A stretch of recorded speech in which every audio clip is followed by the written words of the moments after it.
Ayan, kumakain siya kasama yung papa niya. Gusto niyang kasabay kumain ng tatay niya.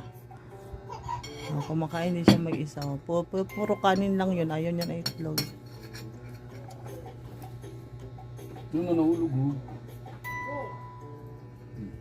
Gusto niya kasi sumabay na matanda na siya. Gusto niya kasi kala mo malaki, alam niya na lahat.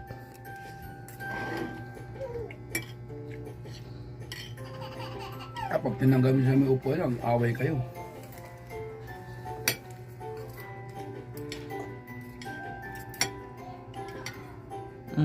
Oh, kanin. Puro kanin, Walang ulam-ulam.